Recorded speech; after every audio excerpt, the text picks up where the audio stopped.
सर्वांना सस्ने नमस्कार। माझा गाव माझी बातमी या सत्रामध्ये तुम्हा सर्वांचं पुन्हा एकदा मी मनपूर्वक स्वागत करतो। मित्रांनो, या ठिकाणी राज्य निवडणूक आयोगानं मुदत संपलेल्या फलटण तालुक्यातील 4 ग्रामपंचायती तर 10 ग्रामपंचायतच्या 14 जागांचा पोटनिवडणूक कार्यक्रम जाहीर केलेला आहे आणि त्यानुसार 16 ऑक्टोबर ते 20 ऑक्टोबर 2023 दरम्यान या ठिकाणी उमेदवारी अर्ज भरले जाणार आहेत आणि 5 नोव्हेंबरला या ठिकाणी प्रत्यक्ष मतदान आणि 6 नोव्हेंबरला या सगळ्या निवडणुकीचा निकाल या ठिकाणी लावण्यात येणार आहे। आणि त्या दृष्टीने हा कार्यक्रम जाहीर झाल्यानंतर प्रत्येक ग्रामपंचायतच्या दृष्टीने किंवा त्या गावामध्ये आपल्या उमेदवारांची चाचपणी सध्या सुरू आहे। आपल्या गावामध्ये सुद्धा या ठिकाणी वार्ड क्रमांक 3 मधील एका अनुसूचित जाती प्रवर्गातील उमेदवाराला अपात्र झाल्यामुळे या साठी सुद्धा निवडणूक होणार आहे आणि त्या दृष्टीने या ठिकाणी ग्रामविकास पॅनल असेल आणि भैरवनाथ पॅनल असेल, दोन्ही पॅनल आपापल्या उमेदवारांची चाचपणी करताना या ठिकाणी दिसून येत आहे। सर्वप्रथम या ठिकाणी मला या व्हिडिओच्या माध्यमातून एवढंच सांगायचं की गेल्या जवळजवळ मागचे 5 वर्ष आणि आता एक 2-2.5 वर्ष या एवढ्या वर्षामध्ये साधारण 7 वर्षामध्ये सासकल ग्रामपंचायतची एवढी दयनीय अवस्था कधी झाली नव्हती, ती या काळामध्ये झालेली आहे आणि त्यामुळं प्रचंड भ्रष्टाचाराची प्रकरणं अनेक सुरू आहेत, अनेक त्या चौकशा सुरू आहेत। आता या ठिकाणी अहवाल सुद्धा गेलेला आहे आणि कारवाईच्या प्रतीक्षेमध्ये आम्ही या ठिकाणी वाट बघतोय कधी त्यांच्यावर कारवाई होते आणि त्या दृष्टीनं ग्रामपंचायत ही किळकिळी करून सोडण्याचं काम या ठिकाणी ग्रामविकास पॅनल म्हणजे सत्तारूढ पॅनलनं या सत्तारूढ गटानं केलेलं आहे। आता सध्या आपल्याला कल्पना आहे की या सत्तारूढ गटाच्या ज्या सरपंच आहेत किंवा गावच्या ज्या सरपंच आहेत उषा राजेंद्र फुले या सुद्धा अपात्र, कलेक्टरने त्यांना अपात्र केलेलं आहे। त्यानुसार त्यांनी आयुक्तांकडे अपील केलं होतं, आयुक्तांकडे सुद्धा सुनावणी पूर्ण झालेली आहे। आता निकालावरती हे प्रकरण पडलेले आहे, कदाचित त्यांना सुद्धा या ठिकाणी अपात्र आयुक्तांनी केल्यानंतर पुन्हा या ठिकाणी भैरवनाथ पॅनलची सत्ता येण्याचा मार्ग मोकळा होताना दिसतोय। वास्तविक पाहता ग्रामपंचायतीमध्ये यापूर्वी कधीही कुठलाही उमेदवार अपात्र झाला नव्हता, पण ही पहिली वेळ आहे या ठिकाणी अपात्र होण्याची। या ठिकाणी निवडणूक आयोगाला फसवून या ठिकाणी खोटी कागदपत्र जोडून या ठिकाणी जो काही भाग केला गेला त्याची ही शिक्षा आहे असं म्हणावं लागेल आणि म्हणून या पोटनिवडणुकीमध्ये प्रत्येक पॅनल किंवा प्रत्येक गट आपला उमेदवार कसा निवडून येईल या दृष्टीने पाहत आहे।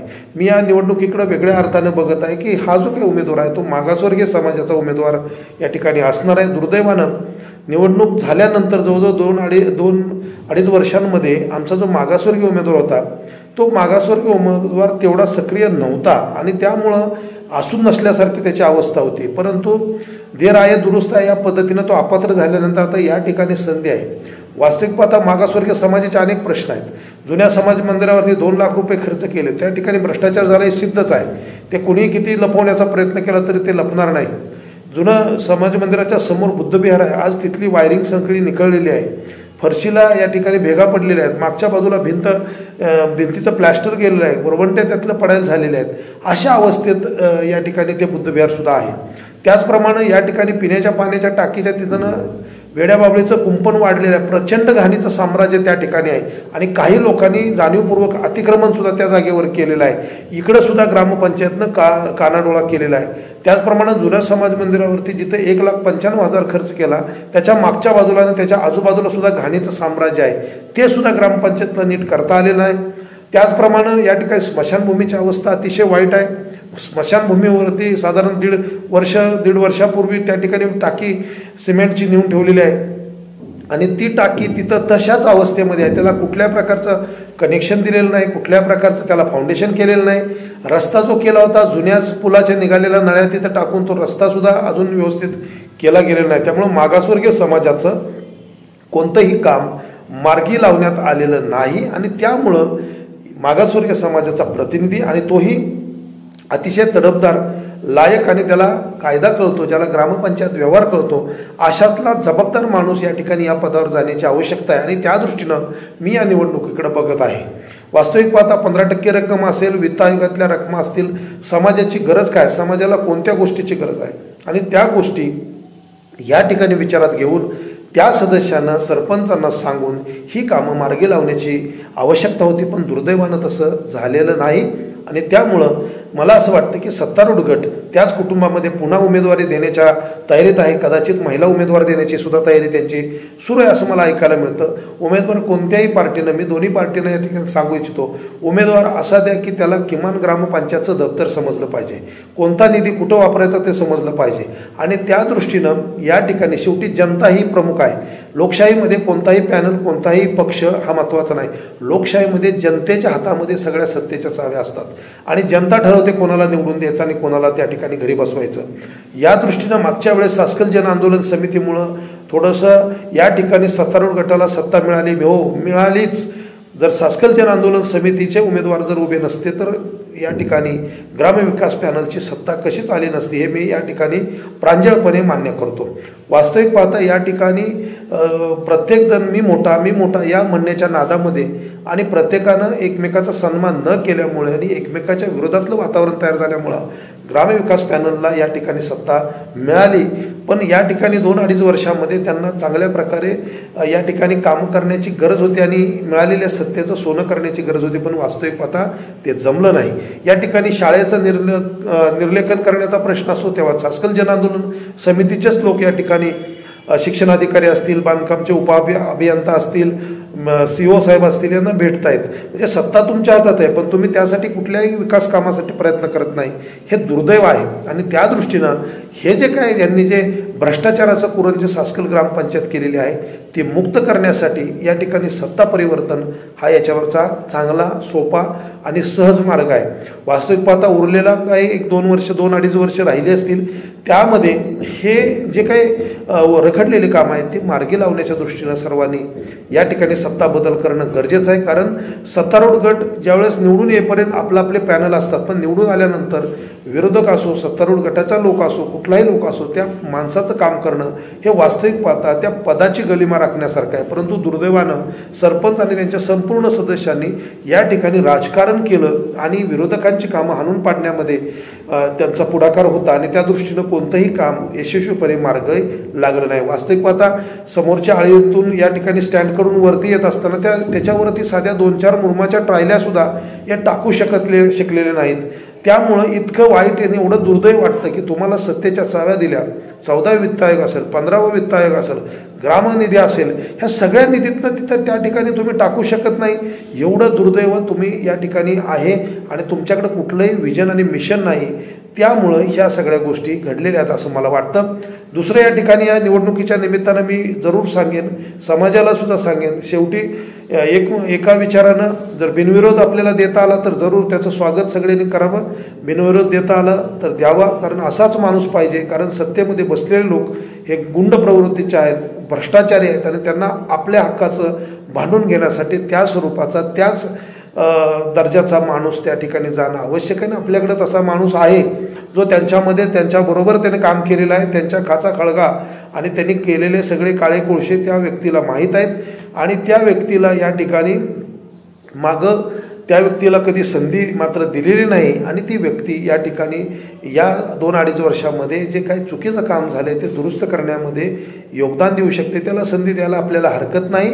आणि या सगळ्या अपात्रतेच्या प्रकरणामध्ये किंवा या ठिकाणी भ्रष्टाचाराच्या प्रकरणामध्ये ती व्यक्ती सुद्धा सक्रिय सहभागी आहे आणि म्हणून त्यांना देण्याच्या दृष्टीनं जे काही चर्चा विनिमय होईल त्या दृष्टीनं प्रयत्न करावा. पण संभाव्य उमेदवार सत्तारूढ गटातलं त्याच कुटुंबामधली कदाचित महिला, कदाचित त्याच कुटुंबातील व्यक्ती देण्याच्या तयारीत आहेत. आणि त्या दृष्टीनं मी समाजाला एवढंच सांगेन किंवा लोकांना एवढंच सांगेन की अनुसूचित जातीचा जरी उमेदवार असला तर तो काय फक्त समाजाचं प्रतिनिधित्व करत नाही. या वॉर्डमध्ये या ठिकाणी आमचे धनगर बांधव आहेत, रामोशी समाजाचे आमचे बांधव आहेत, मराठा समाजाचे सुद्धा बांधव आहेत. ह्या सगळ्या लोकांचा म्हणजे कोकण भवनच्या पानंद रस्त्याचा प्रश्न असेल, त्या ठिकाणी बांदोळ्यातल्या लोकांचा प्रश्न असतील, त्या ठिकाणी गायराणामध्ये आता सध्या ते सोलरचं बसवण्याचं त्या दृष्टीनं आपल्याला त्या ठिकाणी लढा उभारावा लागेल, त्या लोकांच्या गायरान जमिनीसाठी आंदोलन करावं लागेल. याच पद्धतीनं धनगर समाजाचे सुद्धा काही प्रश्न आहेत. त्या ठिकाणी सभागृहाचा एक प्रश्न आहे अहिल्यादेवींच्या नावानं किंवा त्या ठिकाणी सुविधा देण्याची आवश्यकता आहे. ह्या सगळ्या गोष्टीचा जर विचार केला तरी प्रतिनिधी जरी अनुसूचित जातीचा असला तरी त्याला विजन आणि मिशन असणारा, दूरदृष्टी असणारा, या सर्व तिन्ही समाजाचं हित बघणारा उमेदवार या ठिकाणी द्यावा अशी माझी नम्र विनंती आहे. आणि या ठिकाणी मी एवढंच सांगेन, आता आपल्या गावामध्ये अनेक लोक असे दानशूर लोक निर्माण झालेले आहेत. आणि दानशूर लोक हे अनेक विधायक कामामध्ये सढळ हाताने मदत करत आहेत. मी दानशूर लोकांना हात जोडून एवढंच सांगेन की तुम्ही तुमच्या पैशाचा वापर हा विधायक विकासाच्या दृष्टीनं करावा. या ठिकाणी तुम्ही असे पैसे या फुकट जे काही लोक मतदार जरी असले तरी त्यांना मटण बिर्याणी दारू असल्यासाठी 1 रुपया तुम्ही देऊ नये, खर्च करू नये, असं माझं तुम्हाला प्रांजळपणे सांगणं आहे. आपल्या गावामध्ये अनेकदा प्रयत्न करतोय आपण की 2 दारूचे अड्डे सुद्धा बंद होत नाहीत. आणि या ठिकाणी ज्यावेळेस इलेक्शन लागतं तेव्हा लोकांना आपण पैसे देतोय, लोकांना आपण लोक जेवण देत आहेत, बिर्याणी देत आहेत, दारू देत आहेत आणि त्यामुळं समाजातनं ही पिढी बर्बाद होण्याच्या मार्गावर आहे. आणि त्या दृष्टीनं जर तुला जर चांगला तुम्हाला उमेदवार पाहिजे असेल, लोकप्रतिनिधी चांगला पाहिजे असेल तर तुम्ही लायक असणाऱ्या माणसाला निवडा. तो तुम्हाला भलं दारू देणार नाही, तो तुम्हाला बिर्याणी खाऊ घालणार नाही, तो तुम्हाला कुठल्या प्रकारचे आर्थिक पैसे देणार नाही, पण तो तुमच्या हक्कासाठी ग्रामपंचायतच्या माध्यमातून भांडेल असा उमेदवाराला सपोर्ट करण्याच्या दृष्टीने दानशूर व्यक्तींनी जरूर प्रयत्न करावा. आणि या ठिकाणी मी एवढंच सांगेन की दानशूर व्यक्तींना की अशा प्रकारच्या अवैध पद्धतीनं या ठिकाणी गावाला सवय लावू नका. तुम्ही विधायक विकासामध्ये योगदान देताय त्याबद्दल तुमचं धन्यवाद आहेत, कारण तुम्ही चांगल्या कामासाठी सढळ हातानं मदत करताय आणि गावच्या विकासासाठी तुम्ही प्रयत्न करताय. आज या ठिकाणी दानशूर व्यक्तींना लाथडल्यानंतर किंवा त्यांच्यामुळं ज्यांना जे सत्तेवर बसले त्यांनी त्यांच्या मदतीला जाण्याऐवजी त्यांना दूर केलं. आता सत्ता मिळवण्याच्या दृष्टीनं, सत्ता टिकवण्याच्या दृष्टीनं आता पुन्हा एकदा त्या दानशूर व्यक्तींना जवळ करण्याचा प्रयत्न सत्तारूढ गट करत आहे. तेव्हा मी दानशूर व्यक्तींना सुद्धा सांगेन, सूर्य आणि जयद्रथ ओळखा. दृष्ट कोण आहे, कपटी कोण आहे आणि कोण स्वार्थी आहे, कोणाला सत्तेची हवा आहे ते ओळखून तुम्हाला जवळ करत असतील तर वेळीच त्यांना लांब ठेवा. येणारा काळ तुमचा आहे. तुमच्या मार्गदर्शनाखाली गाव तरुण मुलं, तरुण कार्यकर्ते काम करायला तयार आहेत. त्यामुळं आत्ता थोड्याकडे न बघता येणाऱ्या काळामध्ये चांगलं काम करण्याच्या दृष्टीनं दानशूर व्यक्तींना माझी नम्र विनंती आहे की वाईट व्यसन, वाईट मार्गानं कुठल्याही प्रकारची आमिष दाखवून मतदान त्यांच्याकडून घेण्याचा आणि तशा प्रकारची चाल पद्धत पाडण्याचा तुम्ही प्रयत्न करू नका. एवढंच मी तुम्हाला या व्हिडिओच्या माध्यमातून सांगतोय. जनतेला सुद्धा सांगतोय, हुरळून जाण्याचं कारण नाही. आपला सदस्य हा प्रामाणिक असावा, तो आपल्या समाजाच्या आणि इतर सगळ्या प्रश्नाच्या संदर्भात सजग असावा. कुठल्याही अन्यायाच्या घटना घडल्यानंतर तो सगळ्यांच्या समोर असावा. नुसतं निवडून यायचं आणि खाली बसायचं, आपला उपसरपंचचा मान सुद्धा या ठिकाणी पटकवायचा नाही, उपसरपंच म्हणून आपली छाप उठवायची नाही, असा या ठिकाणी नंदीबाईलासारखा माणूस आपल्याला उमेदवार म्हणून नको आहे. जो आपली बाजू भक्कमपणे मांडेल आणि जो आपल्या न्यायी हक्कांसाठी लढेल, गावच्या विधायक विकासामध्ये आपल्या तन मन धनानं योगदान देईल असा उमेदवार या ठिकाणी देण्याच्या दृष्टीनं प्रयत्न करावा. सासकल जन आंदोलन समिती चांगल्या उमेदवारांना त्यांच्या पाठीशी या निवडणुकीमध्ये उभी राहील. जर या ठिकाणी दोन्हीकडून जर चांगला उमेदवार आणि लायक उमेदवार नाही मिळाला तर या ठिकाणी सासकल जन आंदोलन समिती आमच्या कार्यकर्त्यांशी बोलून आम्ही त्यावेळेस निर्णय घेऊ. पण या ठिकाणी एवढंच सांगतो की सत्ता बदल हा होणं गरजेचं आहे. जसं या ठिकाणी केंद्रामध्ये भाजप सरकार बदलण्यासाठी इंडिया आघाडी ज्या पद्धतीनं झालेलं आहे, तसंच आपल्याला हे भ्रष्टाचारी हे 7-8 वर्षाचं जे काही सरकार आहे, मागची 5 वर्ष, आता 1-2 वर्ष, अशा 7 वर्षाचं हे भ्रष्टाचाराचं जे काही सत्तारूढ गट ग्रामपंचायत ज्यांनी लुटून खाल्लेले आहे, या ठिकाणी मला एक साधे प्रश्न, एवढे प्रश्न आहेत, हा व्हिडिओ खूप मोठा होईल पण तर मला तेवढा करायचं नाही. पण बघा ना, आता जी ग्रामपंचायतनं शाळेसाठी आणलेली घसरगुंडी आज कुठं पडली? गप्पी माशीच्या आणलेल्या टाक्या, ज्याला चौकोनी टाक्या लागतात, या ठिकाणी गोल टाक्या आणून त्या कुठं पडल्यात? अशा अनेक प्रश्न आहेत ज्याच्यामध्ये भ्रष्टाचारच आहे. तो किती झाकायचा? ते झाकण्यासाठी झाकण सुद्धा पुरे नाही. एवढं सगळं केलेलं आहे आणि हे सगळं आपल्याला निस्तरायचं आहे.